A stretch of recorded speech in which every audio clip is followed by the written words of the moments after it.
Very good morning dear student. आज हम बात करेंगे थ्योरी ऑफ इलेक्ट्रॉनिक स्पेक्ट्रम तथा फ्रैंकल-कंडन कर्व के बारे में। थ्योरी ऑफ इलेक्ट्रॉनिक स्पेक्ट्रम में हमने देखा था कि जो इलेक्ट्रॉनिक स्पेक्ट्रा होता है उसकी प्राप्ति हमें कहाँ से होती है।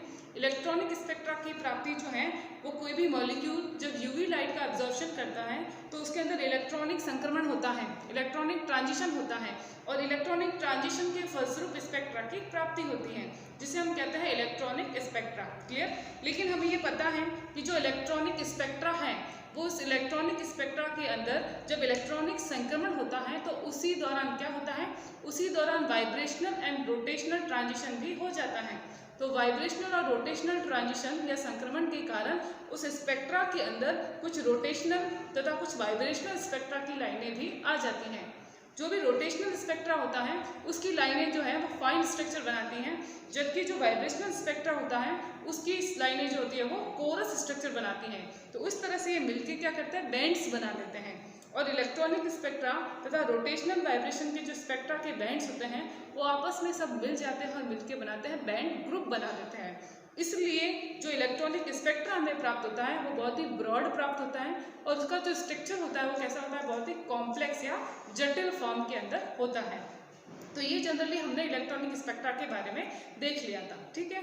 अब होगा क्या, जो इलेक्ट्रॉनिक स्पेक्ट्रा की प्राप्ति होती है उसके अंदर हमें पता है कि इलेक्ट्रॉनिक संक्रमण भी हो रहा है, उसके अंदर वाइब्रेशन भी हो रहा है, रोटेशन भी हो रहा है। इसका मतलब ये है कि जो अणु या मॉलिक्यूल होगा जब वो लाइट को एब्जॉर्व करता है या फिर यूवी लाइट के अंदर जब उसके अंदर इलेक्ट्रॉनिक संक्रमण होता है तो उसकी जो एनर्जी होगी वो एनर्जी केवल इलेक्ट्रॉनिक एनर्जी नहीं होती है।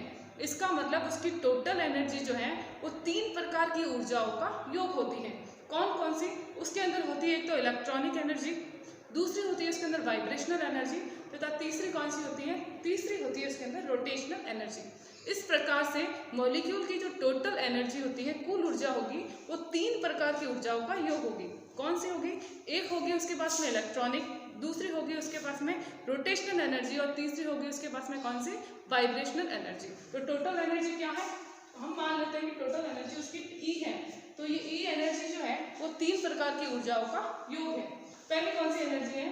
पहली है ई और स्मॉल ई, इसका मतलब इलेक्ट्रॉनिक एनर्जी है, इलेक्ट्रॉनिक एनर्जी। दूसरी जो एनर्जी है वो कौन सी है, ई वी, मतलब इसके अंदर वाइब्रेशनल या कंपन ऊर्जा, वाइब्रेशनल एनर्जी। और तीसरी ऊर्जा कौन सी है, ई आर। ई आर का मतलब क्या है, मतलब रोटेशनल एनर्जी, घूर्णन ऊर्जा, रोटेशनल एनर्जी। ये 3 प्रकार की ऊर्जाओं का योग होता है टोटल एनर्जी। क्लियर।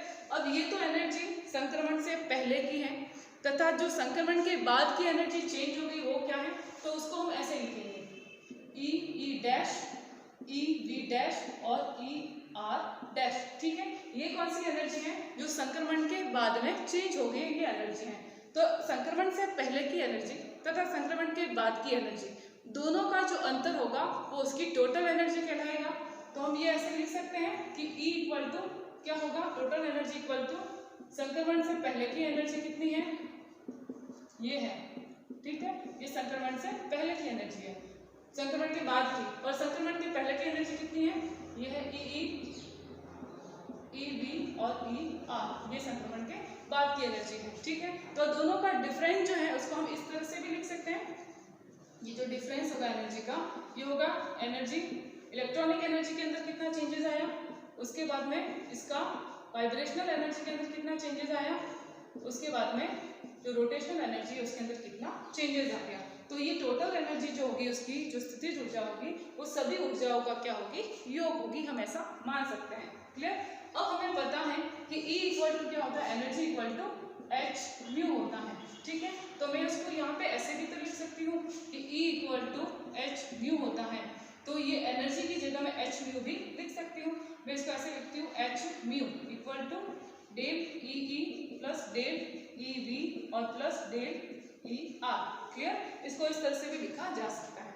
हमें ये भी पता है कि E equal to h c lambda भी होता है, क्योंकि म्यू इक्वल टू क्या होता है, म्यू इक्वल टू होता है सी अपॉन लैम्बडा, मतलब प्रकाश का वेग अपॉन वेवलेंथ या तरंग दैर्ध्य। तो हम इसको ऐसे भी लिख सकते हैं। इसके अलावा हम इसको तीसरे तरीके एच सी और म्यू बार। इसका मतलब क्या है कि 1/λ क्या होता है, 1/λ का मतलब है म्यू बार, मतलब वेव संख्या। तो मैं इसको इस फॉर्मेट में भी लिख सकती हूँ। तो मैं एनर्जी E का मान लिखती हूँ hc म्यू बार।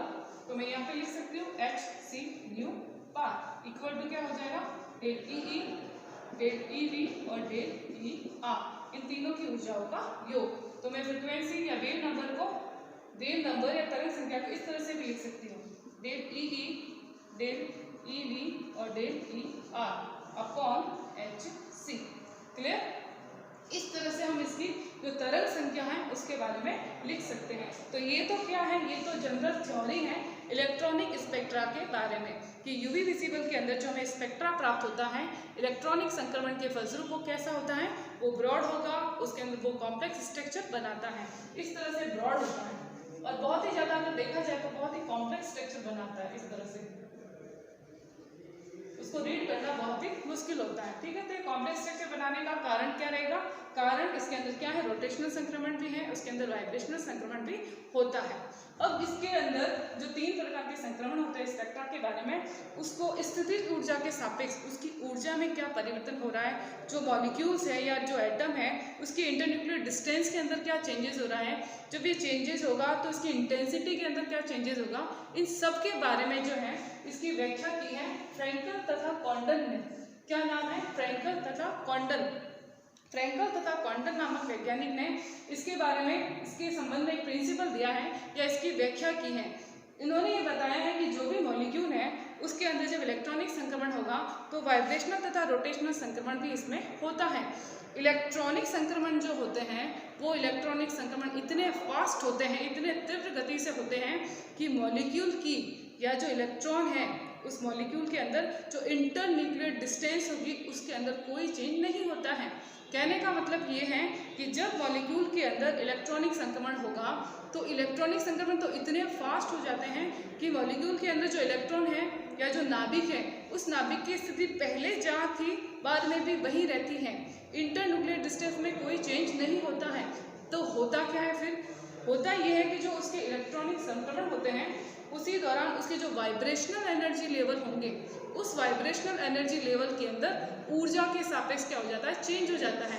जैसे जैसे एनर्जी बढ़ती जाती है, स्थितिज ऊर्जा बढ़ती जाती है, वैसे वैसे न्यूक्लियस के बीच का 2 एटम जो है उनके बीच का इंटरन्यूक्लियर डिस्टेंस भी बढ़ता जाता है। और जैसे जैसे इंटरन्यूक्लियर डिस्टेंस बढ़ता जाएगा वैसे वैसे जो आपका स्पेक्ट्रा मिलेगा उन स्पेक्ट्रा की जो इंटेंसिटी होगी वो भी क्या हो जाती है, कम होती जाएगी या घटती जाएगी। जो मॉलिक्यूल होगा वो क्या होगा, उसको इतनी एनर्जी मिल जाएगी कि वो डिसोशिएट हो जाएगा, पूरा डिकम्पोज हो जाएगा। तो इस स्थिति में जो संक्रमण होगा उसकी प्रायिकता बहुत ज़्यादा कम हो जाती है, इंटेंसिटी जो होगी वो भी बहुत ज़्यादा कम हो जाती है। तो कुल मिलाकर फ्रैंकल कॉन्डन क्या कहते हैं, फ्रैंकल कॉन्डन का सिद्धांत ये कहता है कि जब भी कोई इलेक्ट्रॉन या कोई भी मॉलिक्यूल होगा उसके अंदर इलेक्ट्रॉनिक संक्रमण होगा या इलेक्ट्रॉनिक स्पेक्ट्रा प्राप्त होगा तो उसके अंदर रोटेशनल और वाइब्रेशन संक्रमण भी होते हैं, उसके अंदर वाइब्रेशनल एनर्जी लेवल के अंदर चेंजेस होता है, स्थितिज ऊर्जा के सापेक्ष उसका इंटरन्यूक्लियर डिस्टेंस चेंज होता है। और जब इंटरन्यूक्लियर डिस्टेंस चेंज होगा तो जो स्पेक्ट्रा मिलेगा उस स्पेक्ट्रा की इंटेंसिटी जो है वो भी क्या हो जाएगी, चेंज हो जाएगी, उसकी जो प्रोबेबिलिटी होती है वो भी चेंज हो जाएगी। तो इन सभी को किस में कहा गया है, इस सभी को कहा गया है फ्रैंकल कॉन्डन का सिद्धांत। और इसको हम समझेंगे कैसे, इसको हम अलग अलग कर्व बनाकर समझेंगे। तो उन कर्व को कहते हैं फ्रैंकल कॉन्डन कर्व। तो अब आप देखें फ्रैंकल कॉन्डन कर्व क्या होते हैं। तो हम बात करते हैं 3 प्रकार के फ्रैंकल कॉन्डन कर्व की। कितने प्रकार के हैं, 3 प्रकार के फ्रैंकल कॉन्डन कर्व हैं, उसको हम एक्सप्लेन करते जाएंगे, आपको इजीली समझ में आ जाएगा। जो पहला प्रकार है ये है फर्स्ट टाइप, 3 बना रही हूं मैं, 3 फ्रैंकल कॉन्डन कर्व है। नीचे जो लिखा हुआ है ये है आपके इंटरन्यूक्लियर डिस्टेंस, इंटरन्यूक्लियर डिस्टेंस अंतर नाभिकीय दूरी। और इधर क्या है, इधर है आपकी पोटेंशियल एनर्जी, क्लियर, इधर भी पोटेंशियल एनर्जी और ये है आपकी इंटरन्यूक्लियर डिस्टेंस। 3 कर्व बनाने आपको बहुत आसानी से समझ में आ जाएगा। इंटरन्यूक्लियर डिस्टेंस अंतर नाभिकीय दूरी और ये है आपकी एनर्जी, कौन सी, पोटेंशियल एनर्जी, स्थितिज ऊर्जा, क्लियर। अब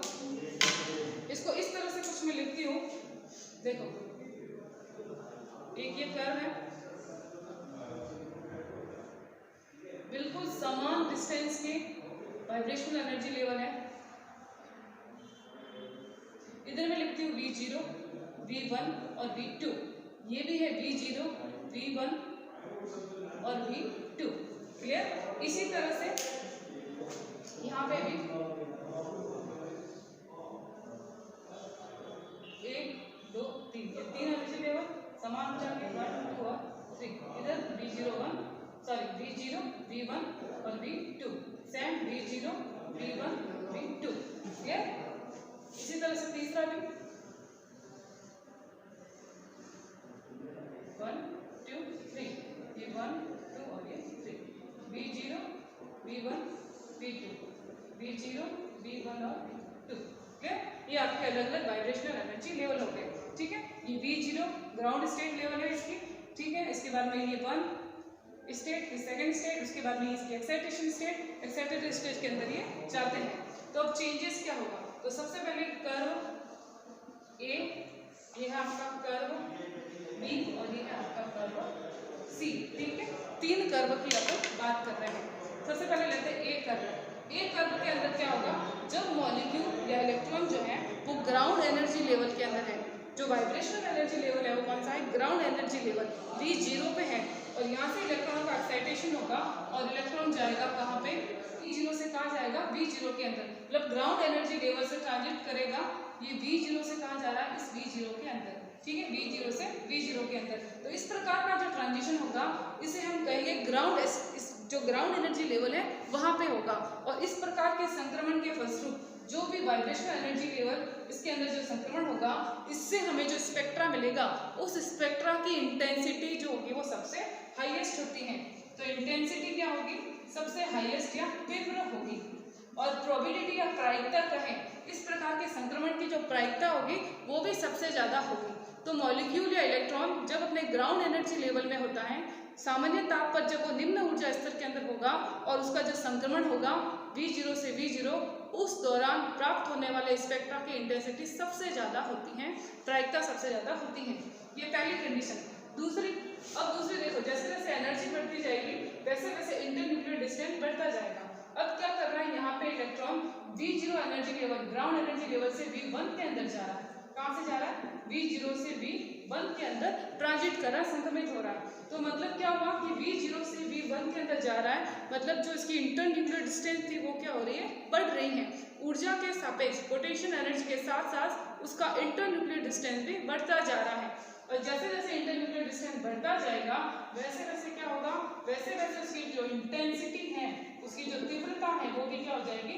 कम हो जाएगी, लो हो जाएगी। उसकी जो प्रोबेबिलिटी है, उसकी जो प्रायिकता है वो भी कम हो जाएगी। क्लियर? ये है कर्व बी के अंदर। फिर आता है कर्व सी। कर्व सी के अंदर क्या होगा? जो इलेक्ट्रॉन है वो कहाँ से कहाँ संक्रमित हो रहा है? वो V0 से जा रहा है V2 के अंदर, मतलब V0 से V2 के अंदर जा रहा है। इसका मतलब ये हुआ कि वाइब्रेशन के कारण क्या हो गया? उसके अंदर जो इंटरन्यूक्लियर डिस्टेंस थी वो और ज़्यादा बढ़ गई। जैसे जैसे इंटरन्यूक्लियर डिस्टेंस बढ़ गई, मॉलिक्यूल ने अधिक ऊर्जा एब्जॉर्ब की, पोटेंशियल एनर्जी भी बढ़ रही है, उसके साथ साथ में क्या हो रहा है? इंटरन्यूक्लियर डिस्टेंस भी बढ़ रही है। तो अब मॉलिक्यूल इतनी ऊर्जा एब्जॉर्ब कर लेगा कि उस मॉलिक्यूल का क्या हो जाएगा? डीकम्पोजिशन हो जाएगा, मॉलिक्यूल विघटित हो जाएगा और हमें जो स्पेक्ट्रा मिलेगा उसकी इंटेंसिटी बहुत ज़्यादा कम होगी। तो इंटेंसिटी या तीव्रता सबसे कम हो जाएगी और प्रायिकता जो होगी, इसकी संभावना जो होगी वो भी सबसे कम हो जाएगी। ठीक है, तो ये बताता है फ्रैंकल कंडन के कर्व। तो आपने इसके अंदर ओवरऑल क्या देखा? ओवरऑल ये है कि जब भी इलेक्ट्रॉन के अंदर इलेक्ट्रॉनिक संक्रमण होता है तो उसके वाइब्रेशनल एनर्जी लेवल के अंदर जब इलेक्ट्रॉन ग्राउंड स्टेट के अंदर है, एनर्जी को एब्जॉर्ब करता है और स्पेक्ट्रा देगा, तो वह स्पेक्ट्रा की इंटेंसिटी सबसे ज़्यादा रहेगी, प्रायिकता सबसे ज़्यादा रहेगी। लेकिन जैसे जैसे एनर्जी बढ़ती जाएगी, पोटेंशियल एनर्जी बढ़ती जाएगी, उसका वाइब्रेशन, उसके अंदर वाइब्रेशन होगा तो इंटरन्यूक्लियर डिस्टेंस भी बढ़ता जाएगा और इंटरन्यूक्लियर डिस्टेंस बढ़ेगा वैसे वैसे इंटेंसिटी जो है वो घटती जाएगी, प्रायिकता भी घटती जाएगी। तो जब मॉलिक्यूल ग्राउंड स्टेट लेवल के अंदर है तो सामान्य ताप पर सबसे ज़्यादा अच्छे तीव्र इंटेंसिटी के क्या देते हैं? स्पेक्ट्रा देते हैं। तो ये किसने बताया? फ्रैंकल कंडन ने बताया। तो ये है आपके फ्रैंकल कंडन कर्व के बारे में। क्लियर? आपको समझ में आया? Okay, thank you.